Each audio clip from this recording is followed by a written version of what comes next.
I'd like to welcome you to Conversations with Marsha. This is our show from the Great Connections. The Great Connections is an educational organization that runs weekend, week-long, online, and now gap year consulting programs for young people.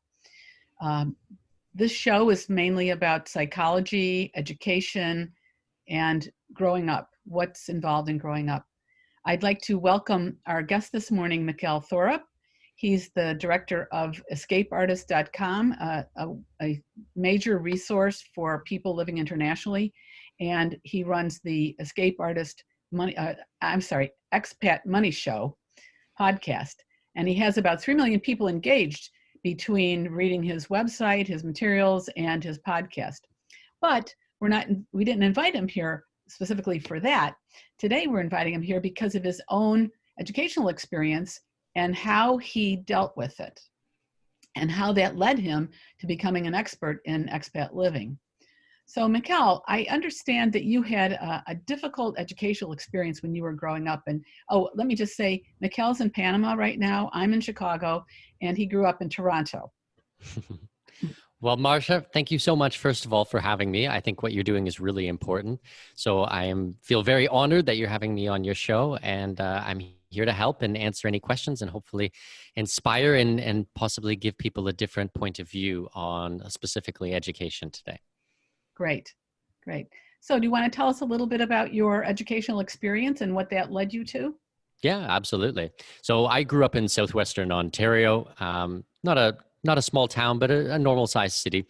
And I remember when I was in grade 3, the teachers and the resource teacher and the principal and everyone, they pulled me out of class one day and they took me to a little room. And, I was quite young. I didn't really understand what was going on and my parents weren't there. But they said, Mikkel, something doesn't work quite right in your brain. And what we want to do is we want to send you to a special school for special boys, just like you.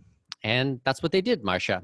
Every day for 3 years, I got on a little white bus and I took the little white bus across town and I went to this special school. But the problem, Marsha, was that it actually was not a special school. It was a regular school with a special class. So they had yanked me out of my neighborhood school. All I had ever known was a nice, tight-knit little community and told me that there was something wrong with my brain and put me in this special class with, hundreds of kids who would look at us and knew that we were different and didn't understand. And I'll tell you, I got picked on and I got in fights and I got bullied and it was a horrendous experience. And I was left with this feeling like there was something wrong with me. Well, especially when they tell you there's something wrong with your brain, that's something you can change. Correct. Right? You don't have control over it. So right there, it's very discouraging. Exactly. And I remember they wouldn't send me to study French or anything like that. In Canada, usually we're a bilingual country. This went all through public school and high school. They wouldn't send me to French because they said, well, you have enough trouble with English, therefore we don't want to make things harder for you. And I don't think that was necessarily the best way to do it. I think by ostracizing me and making me different, it gave me a much more difficult time. So after 3 years of being in this special school, special class, I went back to my neighborhood school and I met up with all the kids that I had gone to school with earlier. And I was so happy, Marsha. I was really excited. I thought, finally, I don't have to come home from school crying every day. I'm not going to get picked on. I'm not going to get bullied. But I'm sure you can imagine what happened. These kids, they start whispering and gossiping and, oh, I remember him. Where did he go? Oh, he went to some retard school. 1980s, totally politically correct, of course, but kids are mean. And grade 7 and grade 8, I started failing. And then they'd send me to summer school and then I'd fail summer school. Then I got into high school and then I started failing high school. And at 12 years old, I basically stopped going to school.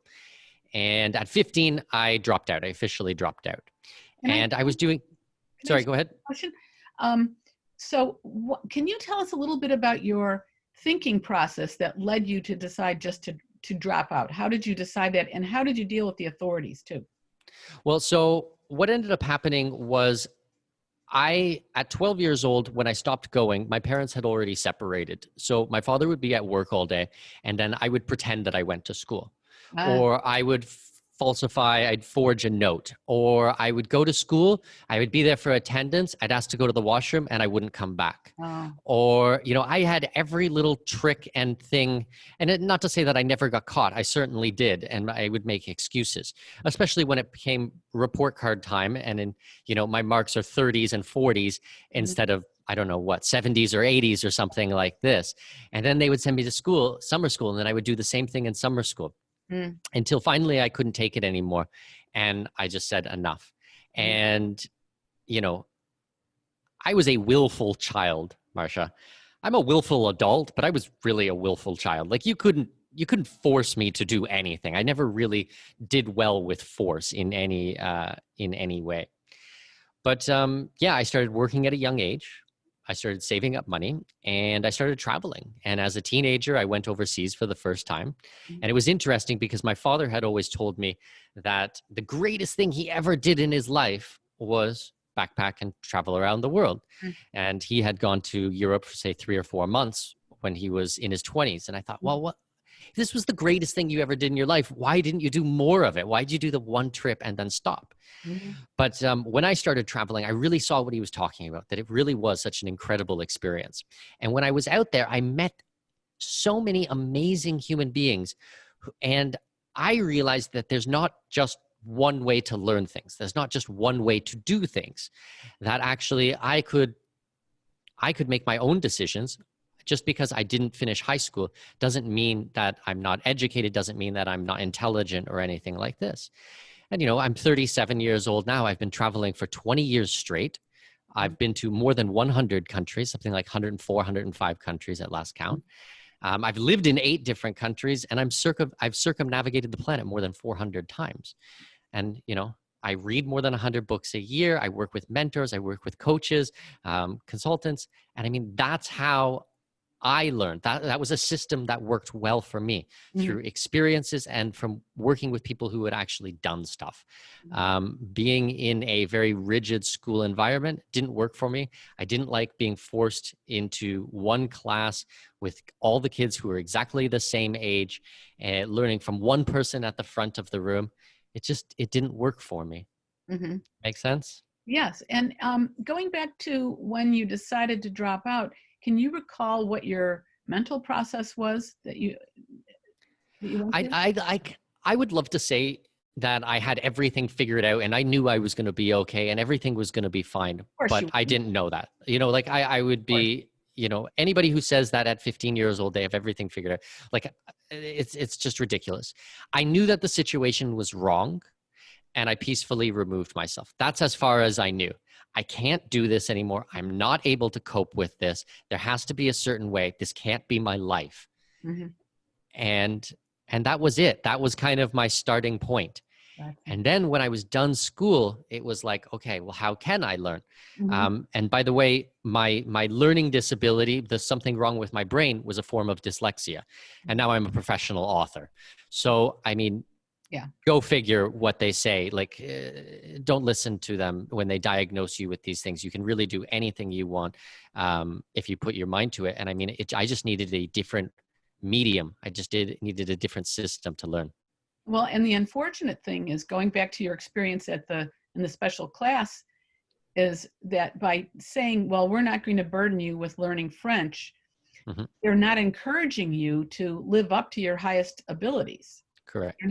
They're so worried about it somehow hurting your self-esteem to maybe try French and fail, that you just don't even get the opportunity to try at all. Exactly. And if somebody less willful than you, they could really get caught up in that, and it could basically ruin their life. I mean, I know it's ruined many lives. This attitude. And now I speak Spanish. I'm fluent in Spanish, and I had my own way. I didn't go to an organized classroom. I got one-on-one tutoring. I watched TV. I listened to podcasts. Like, it's not beyond my abilities to learn a second language, and to tell a 8-year-old or 10-year-old that you can't do this because you have so many problems with English. I think is really unfair. Like, I don't think that they should put limitations on children on what they are and are not able to accomplish. Well, It's it's a unbelievable. travesty. Yeah. It's a travesty. And, you know, it was very much affects anybody who's been in this kind of situation like you, but it reaches all the way up to even the most accomplished people that didn't have any problem in school, because nowadays no one's expected to be a hero. Yeah. You know, it's laughed at to be a hero. It's laughed at in certain circles to think that you can live an exceptional life and that you can be a great person. And so this is a terrible attitude that's across the culture. Yeah, I agree with you 100%. So tell us a little bit more about what you ended up doing. You gave us a little idea. You hired your own. First, okay, you started out traveling in Europe. Is that where you went first? Yep, I was in Ireland, England, and Wales when I was 17. And then I went back to Europe at around 18, 19. I did 4 or 5 months in Western Europe. I ran out of money quite quickly. So I went down to North Africa. I spent 2 months in Morocco. I took a camel. I went to Algeria on a camel. It took me 3 days to get to Algeria on a camel. I came back. This is all early 2000s as well. So we didn't have mobile phones. I mean, I communicated with my father via postcards. I think a few years later, there were some internet cafes. So like once a month, you could afford to go. But I mean, I had a book and a map and a big backpack, and I went. After that, I lived out in Western Canada for 18 months. It was amazing. Skiing in the winter, mountain biking in the summer. I saved up my money, and then I hitchhiked through Central and South America for 18 months. I took 18 months off of working and just hitchhiked. Spent 3 years in Australia, 3 years in Australia, a year in New Zealand, a year in Singapore. I traveled all through Asia, South Pacific. And then I think I was telling you in our conversation the other day, I lived in the Arctic for 366 days. And that was a very interesting experience. And it's kind of funny because I was in the Arctic for 366 days, which was minus 50 centigrade. And then within 6 months, 4, 5, 6 months, I moved to the Middle East and I was in plus 50 Celsius. Right. And I lived in the Middle East for about 8 years. So and you're then more proof that humans are very adaptable. Exactly. They say, oh, Canadians, they can't handle the heat. You know, it's not in your blood or something. And I'm Scandinavian background heritage. And I was like, well, I did fine in Abu Dhabi. And, you know, we moved over to Panama City, Panama, about 15, 16 months ago. And it is very hot here, but I love it. I think it's a beautiful, beautiful country. So how did you fund yourself to do all these adventurous trips? So at the beginning, I just worked any odd job. I remember I started working in farms when I was about 12, 13. I was pulling the ragweed out of bean fields. Like talk about backbreaking labor as a child. And I would go up for the summers and I would sleep on their couch and do that. After that, I was working at grocery stores. Then I got any odd jobs and I worked in hospitality. And I mean, anything and everything that I could do to fund my travels. That was it. And at the beginning, I had very little money. So I had a backpack, a tent, and a jar of peanut butter. And I just put my thumb out and started hitchhiking. Now, obviously, I do quite well for myself. We stay in nice 5-star hotels. But I mean, I don't enjoy traveling any more today when I have money than I did when I was poor and I didn't have money. That was not the deciding factor for me. I decided I wanted to travel and I would make it happen. So I did whatever I needed to do to fund that. And while you had these experiences, what did you decide you needed to learn? And you went about finding out how to learn it. Well, I think it's always been interest-based learning for me. Whatever I am interested in, whatever I am passionate about, then I can spend all day, every day doing this. Like I've never been, okay, now I need to study 1 hour of this, and then I need to study 1 hour of that. And I didn't replicate my government-run education at home. You know, that's why, like, I have a 4-year-old daughter. I use homeschooling as a catch-all phrase, but we're not really doing homeschooling. We're doing unschooling, is basically interest-based learning, because I really believe that as long as you can read, write, and spell and do basic arithmetic, really those are the building blocks. And from there, you can teach yourself. A child can teach themselves anything. And then it's your job as the parent or the teacher to be a guide and to answer questions and help find the resources. I will never teach my daughter where I'm standing at the front of the table or the room instructing her on what to do. And when I started my own education with reading, that's not what I did. If I had a, well, I remember yesterday we were talking on the phone and we talked about Ayn Rand. I remember when I was 19 years old, 18, 19 years old, I found Ayn Rand and I found everything that she had ever written, every essay, every book, every single scrap of anything. And I devoured it and I studied it because this was something that spoke to me. I didn't be like, okay, this is 1 hour for this and now I need to go and do math for 1 hour. And in the same vein, I remember doing, when I got into finance, which is 10, 12, 15 years ago, no, but it had to have been about 10 years ago, I remember I was doing Khan Academy and I found Khan Academy and their math programs. And I went all the way from basic all the way up to calculus because I really enjoyed what that was. And I'd spend 5-6 hours a day doing calculus and advanced math because I was getting into options trading, into derivatives. So that was an interest for me. You know, don't ask me to do calculus today. I probably would do pretty poorly at it. But I mean, I've always been one of those people that obsesses about something if it interests me and spend a lot of my time, and the time goes very fast and I enjoy it. And, you know, it's fun for me. Learning is fun. Learning doesn't seem like work for me. It's not been beat out of me or conditioned that it's a bad thing. Does that make sense? Oh, exactly. I mean, I often say to people, you have to really beat a 2-year-old to stop them from learning. No doubt. What happens by the time they're 8 years old? Mm-hmm. There's something wrong. There's a disconnect there with the way that they're being taught. Mm-hmm. Absolutely. I guess when, so as you went along, so you're a young teenager, you're going on these trips. I'm assuming that part of what you're learning is you're absorbing all this information and this experience of people around the world, how they're similar, how they're different, their ideas, their culture, their geography, their architecture, all of that, their history. As you went along, were there certain things that influenced you to go and learn this or that more? I mean, do you remember when you went on your first trip, was there something that triggered you to learn, I don't know, history or something like that? Well, I think that has history as an example, it is always something that interested me. I do remember when I was in school, I was big into art. I was into anything creative, anything I could do with my hands. So, you know, I've traveled extensively in Europe. I love going to the museums. I would go over and over and over again. And just so we understand, I didn't go out and do a trip and then come home. I went out and did a trip and then moved to a new place and did another trip. And it was just, it's been 20 years, literally continually straight. But I'll tell you what my very favorite thing to do, and this was 20 years ago, it was true 20 years ago and it's true today.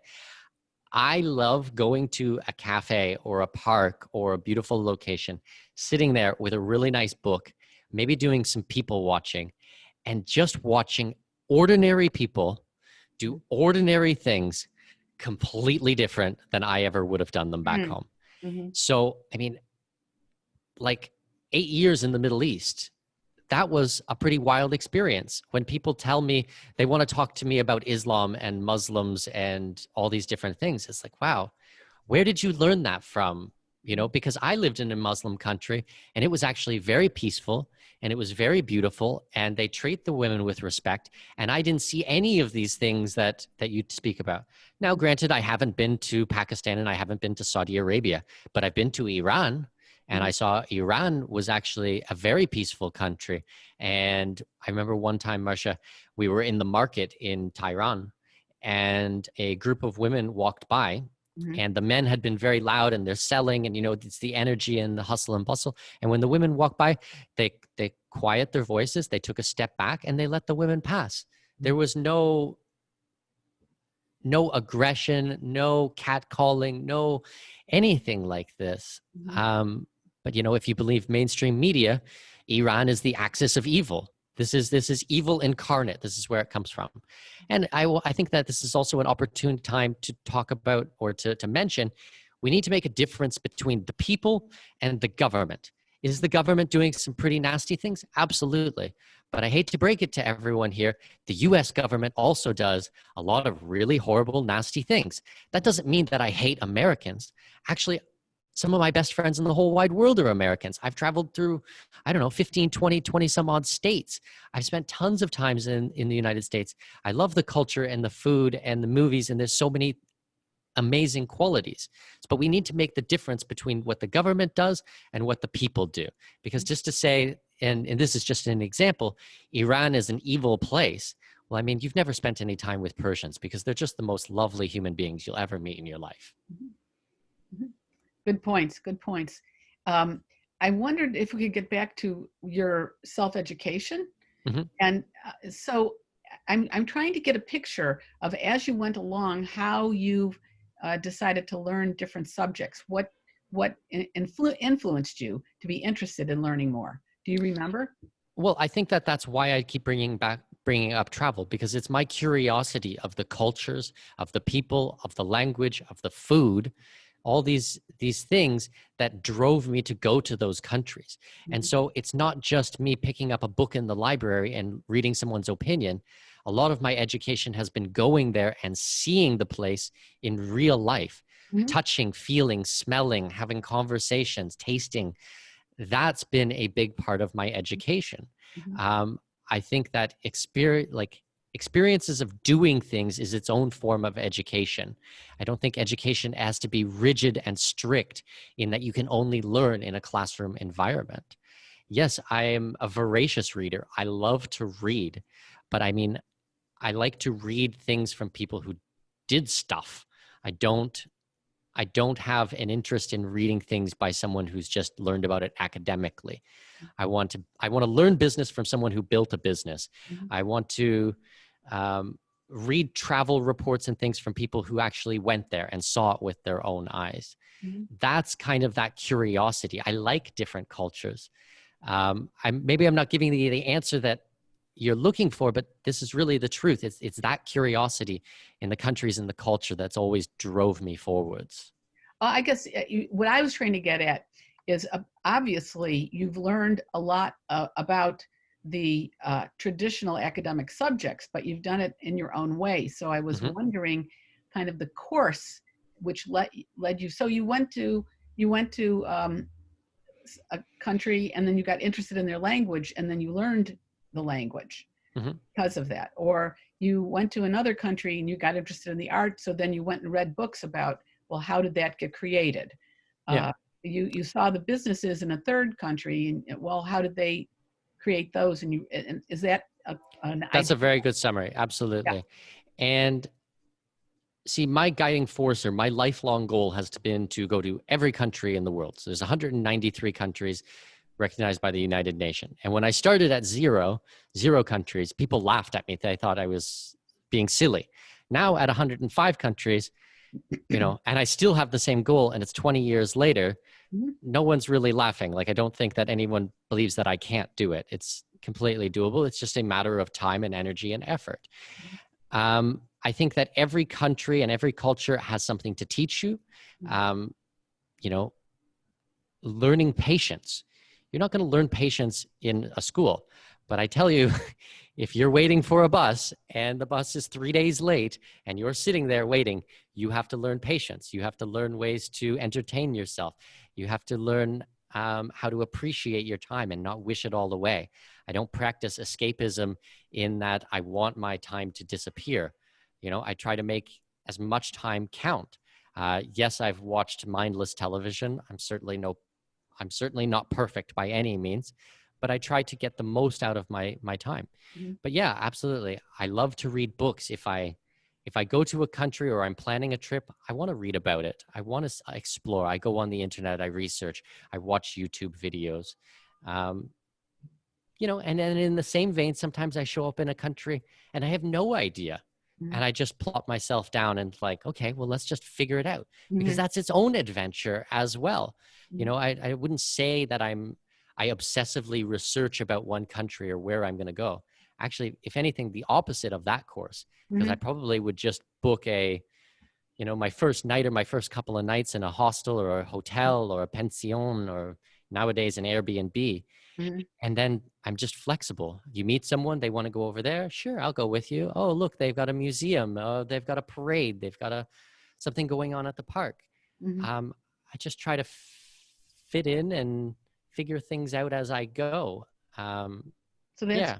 that's been a useful strategy for you. I was thinking about your example of waiting for the bus for 3 days, and I often notice how willing people are to be bored Hmm. if they're waiting for things. Nowadays, of course, they tend to be obsessively on their phones, Correct. and that fills it up. But before phones became popular, I remember how often I'd be someplace and people would seem to be bored out of their mind waiting, but Hmm. not figure out a way to turn that into a learning experience or somehow a productive experience.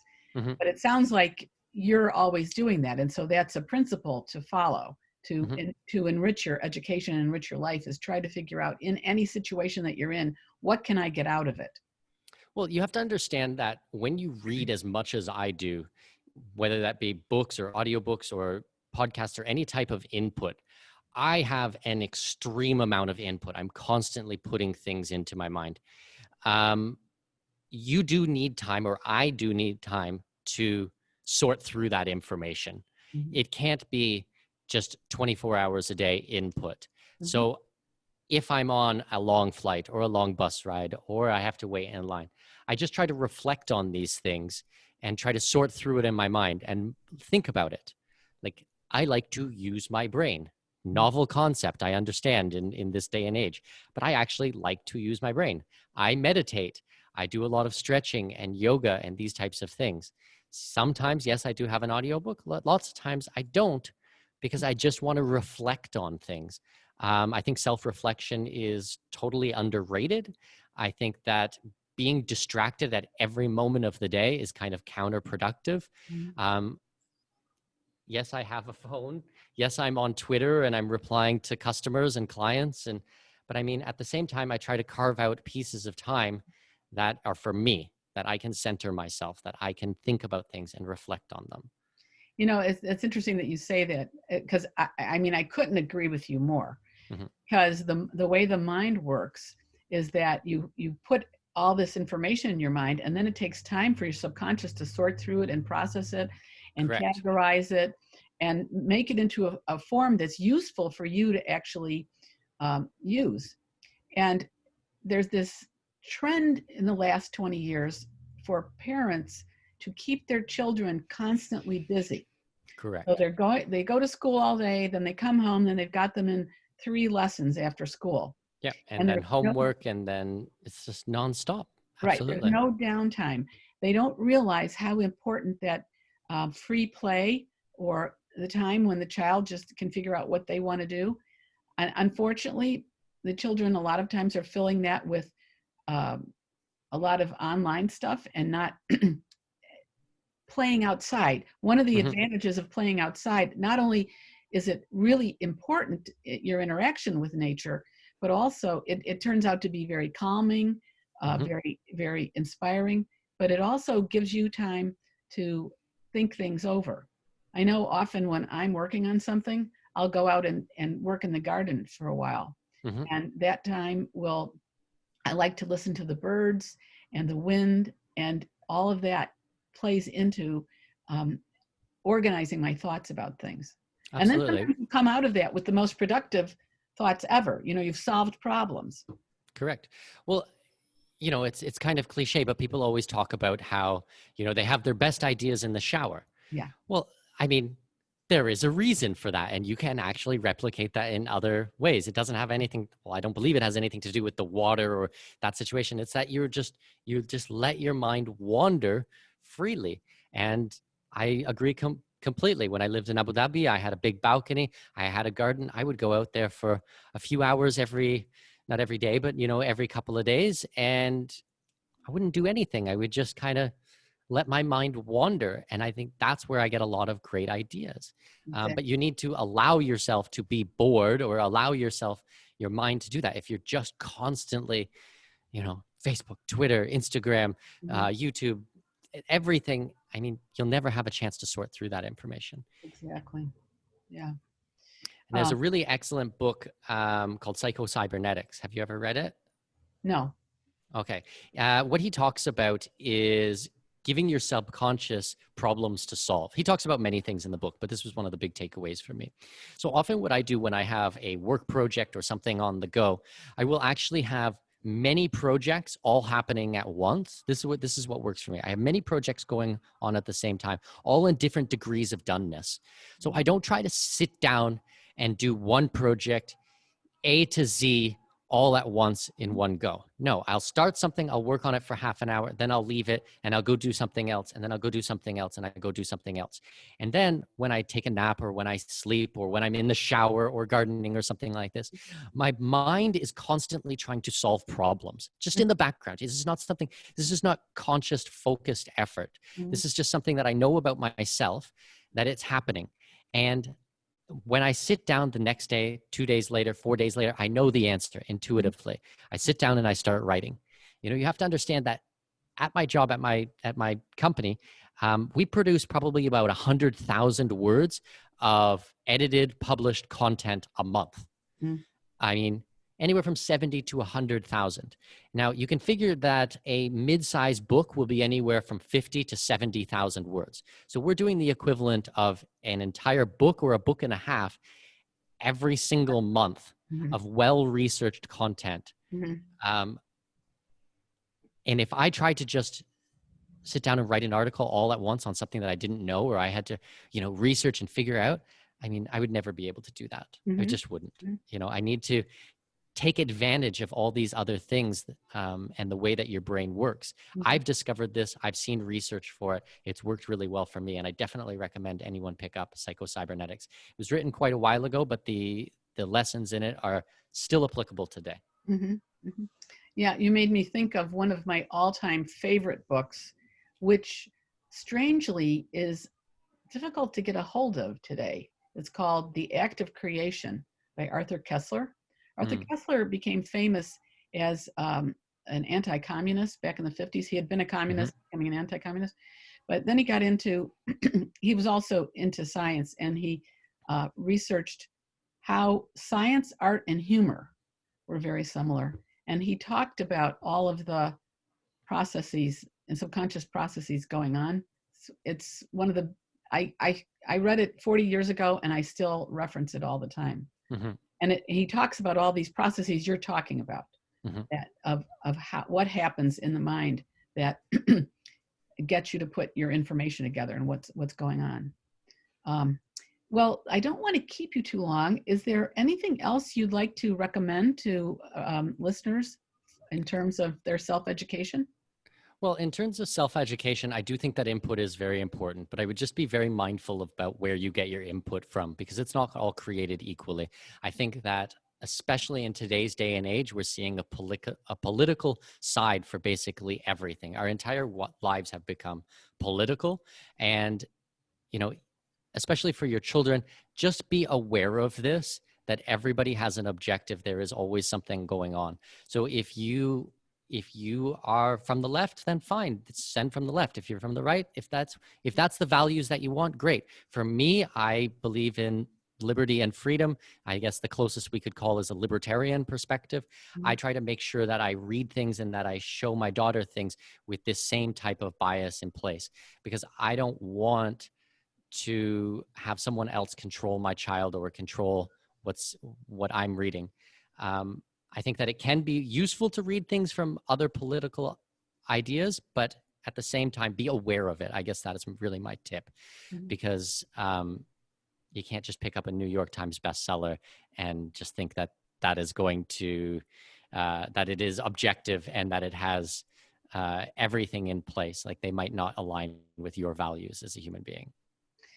So you're saying be aware that there's a lot going on, especially in education, that's very politically partisan. Absolutely. Absolutely. And watch what is being taught in the school, watch the books, watch the programs, watch everything. And I'm not saying that all of it is bad. I'm just saying be aware of it, because there is objectives out there that they're not being transparent about. I've seen it time and time again. Well, I started and ran a Montessori elementary school for many years. And I remember I had to ban. So for little children, there's a weekly newspaper called Weekly Reader. Mhm. And I ended up banning it from our school because every week they had some article about climate, global warming in there. Yeah. And I remember my daughter, I think she was 7 or 8, coming home, really worrying about water, not using too much water. Mhm. And I said to her, remember that really big lake that we live near? Because Chicago is on one of the Great Lakes, Lake Michigan. Yep. I said, Mhm. we do not have a water problem. Correct. But I was furious that they were frightening the children with this scare story about water with no Correct. context. Correct. So from then on, we didn't. Well, you have to look at the scientific community and understand where they get their money from, where they get their funding from. I'm certainly not anti-science, but I also understand that people have objectives. They fund research that they want done, and they want it to come out in a certain way. So you can't just believe anything and everything that you read. Try to take at least one step back, if not 2 or 3, and look at what it is that they want. And then you can identify. But absolutely, scaring children in Chicago, I come from Southwestern Ontario, we're on the Great Lakes as well. Right. And it's like, it's a little bit silly. It's bad. I don't need to put stress like that on my child. I think it's worse than silly. I think that it's insidiously evil. I agree. To do that to children. Yeah. And you know what's ironic is a friend of mine whose daughter was little in the 70s said that what they were scaring the children about then was nuclear holocaust. Yeah. Well, you have to understand that all governments need a external source to make their population scared of. So it was the commies, and then it was terrorism, and then it was North Korea, and then it was global warming, and now it's coronavirus, but now it's coming back to global warming again. And now, I mean, there always has to be some type of external force that is threatening you, and the government's job is to protect you. I can promise you, Marsha, the government's job is not to protect you. That's not what they're there for. I mean, we can have a long talk about government's role, what they should be there for, and what their objectives are. But I promise you, it is not what they are saying. They don't have your best interests at heart. Well, and unfortunately in the schools, I mean, this was in a private school that both of these things happened, but it had to do with the reading materials that were being prepared for children. So it just goes to your point that parents should be highly aware of what their children are reading.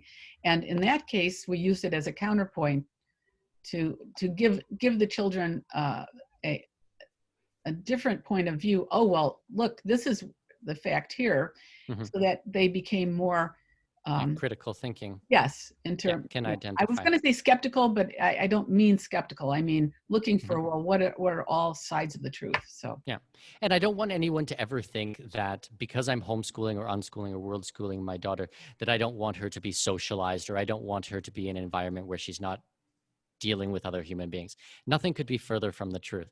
I hope that my stories about traveling show you how passionate I am about people and talking to people and helping them. And I definitely want the same for my daughter. But I am very protective about her being manipulated and brainwashed and what type of content she consumes. But we take her to the park. Well, now that quarantine is over, we take her to the park every day. And she's out there playing with kids from all over the world. Same when we were in Abu Dhabi, her friends were from Bangladesh and South Africa and Korea and Japan and all over the world. My daughter's trilingual, and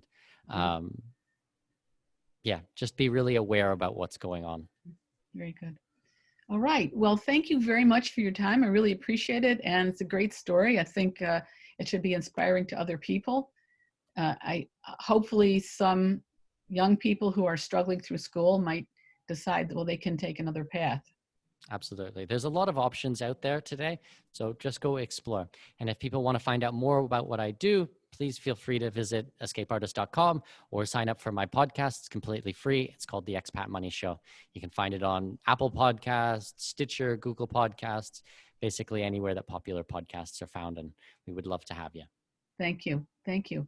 And if anybody wants to know any more about our programs at The Great Connections, go to our website, thegreatconnections.org. All right. Thank you, Mikkel. Thank you so much, Marsha. Bye-bye.